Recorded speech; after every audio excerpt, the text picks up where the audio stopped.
سجاد خواجه علیجانی چهره دیگری است که به عنوان سرمایه‌گذار وارد عرصه سینما شده است و کانال کات برای نخستین بار در 30 فروردین 1397 اخبار مربوط به پروژه 20 میلیاردی مشترک رضا میرکریمی و کمال تبریزی با عنوان ما همه با هم هستیم را منتشر کرد. پروژه‌ای که ستاره‌های نظیر مهران مدیری و محمد رضا گلزار بابت 5 روز کار در این پروژه مبالغی معادل 1 میلیارد و 200 میلیون تومان و 1 میلیارد و 700 میلیون تومان دریافت کردند. اغلب ستاره‌های ریز و درشت سینما در این فیلم حضور دارند و مبالغ غیر متعارف را در این پروژه دریافت کردند. کانال کات با انتشار این گزارش یک سوال مهم را مطرح کرد. این فیلم ها چگونه به سود میرسند و سرمایه‌گذارانشان چگونه به فعالیت ادامه داده و ورشکست نمیشوند؟ هدف از ساخت برخی تولیدات سینمایی ایران چیست؟ وقتی میدانیم سرمایه‌گذاری ما ضرر خواهد بود، چرا این کار را میکنیم؟ این پول که بازگشت آن در گیشه، ویدیو، رایت تلویزیونی محال است، با چه هدفی وارد سینما شده است؟ ما همه با هم هستیم نخستین فیلمی بود که سجاد علیجانی در آن سرمایه‌گذاری کرد و نام او برای اولین بار در این پروژه شنیده شد.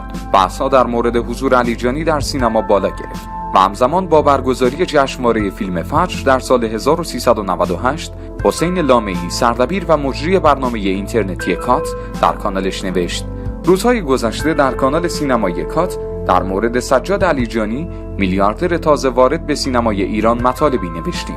چهره پشت پرده اما مؤثر این روزهای سینما و تلویزیون که تنها در جشنواره جهانی فیلم فجر امسال 3 فیلم ما همه با هم هستیم، جهان با من برقص و روزهای نارنجی را به عنوان سرمایه گذار دارد.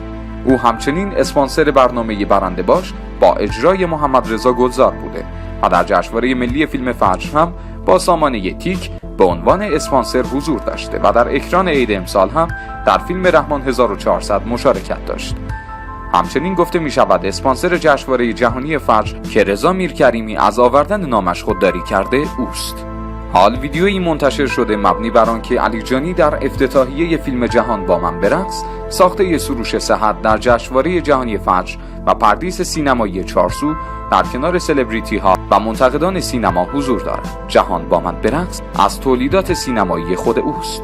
اما بحث‌های فراوانی قبل و حین برگزاری جشنواره جهانی فجر در مورد حمایت سجاد خواجه علیجانی از جشنواره جهانی فجر مطرح شد. رضا میرکریمی در نشست جشنواره جهانی فجر حاضر نشد نامی از اسپانسر جشنواره ببرد و در برنامه 7 و در گفتگویی با روزنامه صبح نو منکر حضور سجاد علیجانی به عنوان اسپانسر جشنواره جهانی فجر شد. اما حضور مکرر سجاد علیجانی در پردیس چارسو تا حدودی صفحه بر رابطه این جشنواره با علیجانی می‌گذاشت.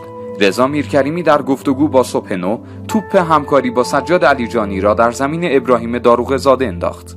مستقل از اینکه امروز اغلب اهالی سینما برای عکس گرفتن با علیجانی سر و کله خود را در معرض شکستن قرار دادند، علیجانی به صورت مرتب در پردیس چارسو محل برگزاری جشنواره جهانی فجر حضور داشت و هنرمندان مشتاقانه با او عکس می‌گرفتند. اگر میرکریمی اسپانسری سجاد علیجانی را در جشنواره جهانی فجر منکر شد، یک مسئله را نمیتواند انکار کند. این عضو تاثیرگذار حلقه خانه سینما رابطه بسیار صمیمانه و خانوادگی با سجاد علیجانی دارد. رابطه شبیه رابطه هادی رضوی و پسر محمد شریعت مداری با حسن فتحی، مصطفی زمانی و عوامل سازنده سریال شهرزاد. در همان ایام برگزاری جشنواره، محمد رضا باقری از فعالان فضای مجازی در توییترش نوشت: آیا می‌دانید سجاد خواجه علیجانی اسپانسر برنده باش شبکه 3، سرمایه‌گذار ما همه با هم هستیم کمال تبریزی و اسپانسر جشنواره جهانی فجر وزارت ارشاد است و از وی به عنوان مهره اصلی تقلب جشنواره جام جمیعات می‌شود؟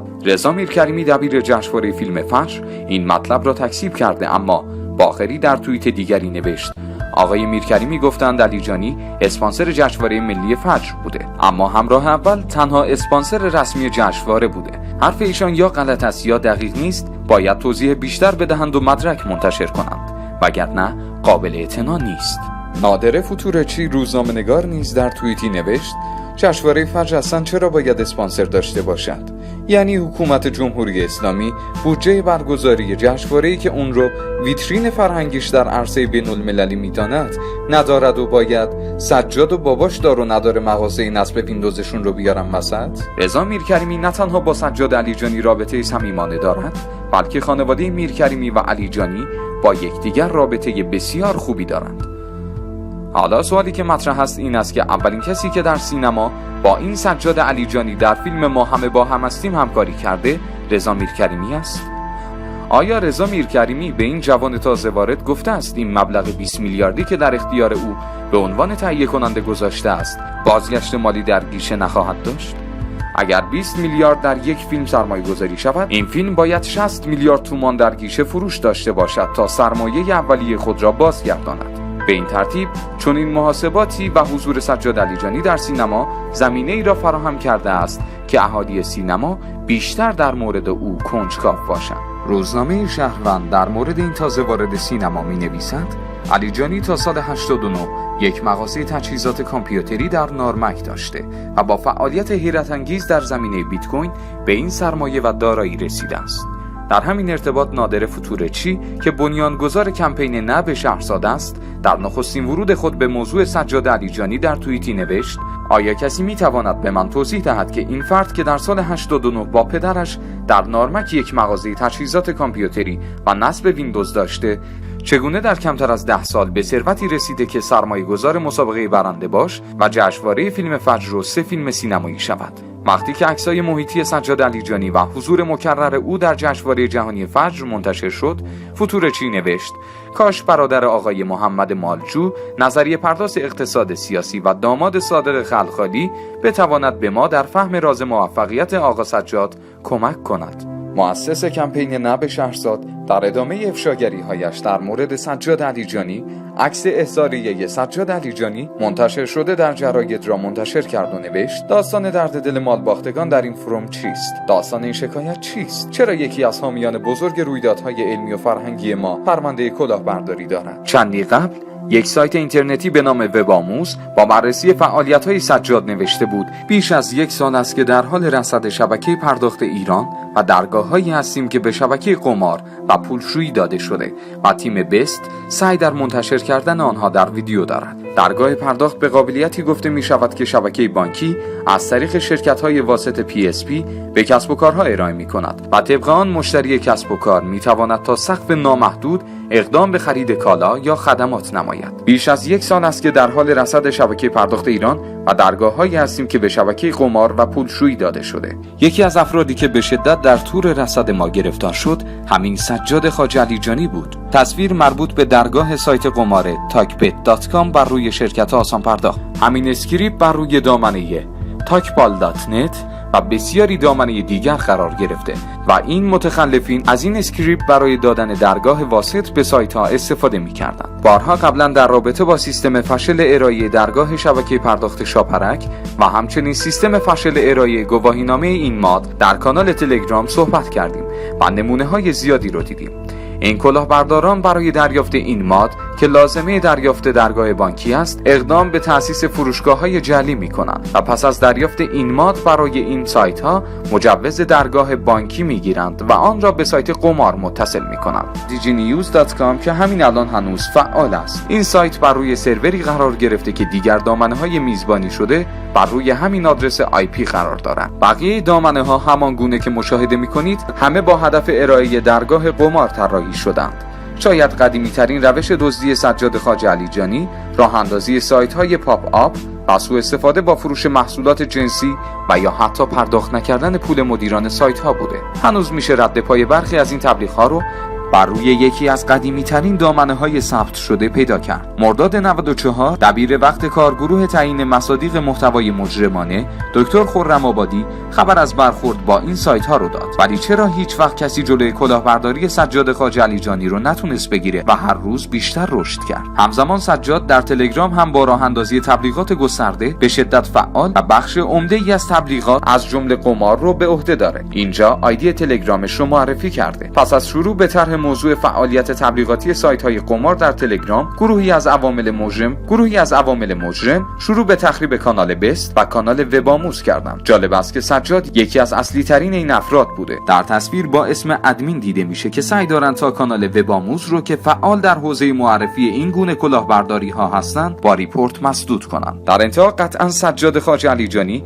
تنها نیست و ما داریم در مورد یک تیم که در طول این سالها هم قدرتمند و هم پولدار شدن و هم بسیار سیستم قضایی و پلیسی کشور رو میشناسن حرف میزنیم. پولشویی سجاد در شبکه سینمایی کشور به نظر من فقط سرگرمی این فرد بوده و حتما رقم کلاهبرداری و دزدی خیلی بالاتر از اونه که همش در سینما شسته بشه.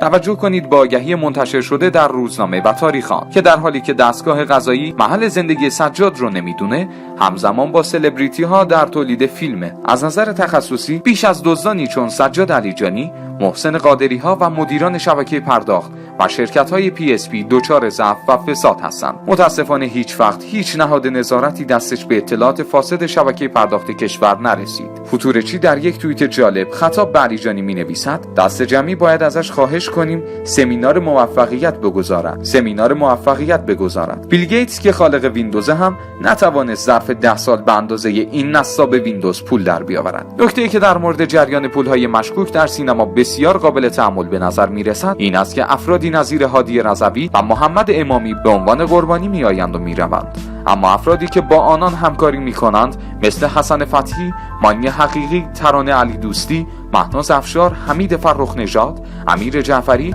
خانواده قاسم خانی ها فربهتر میشوند و با پشتوانه مالی بسیار خوب وارد پلن بی میشوند. بدون هیچ تردیدی بابک زنجانی، محمد امامی، محمد صادق رنجکشان، احسان رسولوف، سجاد علیجانی، علی اسدزاده، حسین هدایتی، شریان حیاتی و اقتصادی سلبریتی هایی هستند که فعالیت معارضانه در ابعاد اجتماعی، سیاسی و فرهنگی انجام میدهند. امیدواریم این مطالب که در اختیارتون گذاشتیم باعث افزایش آگاهی شما و همچنین پیگیری های بیشتر در زمینه فعالیت این گونه مجرمان شود. گزارش اختصاصی بست تیم.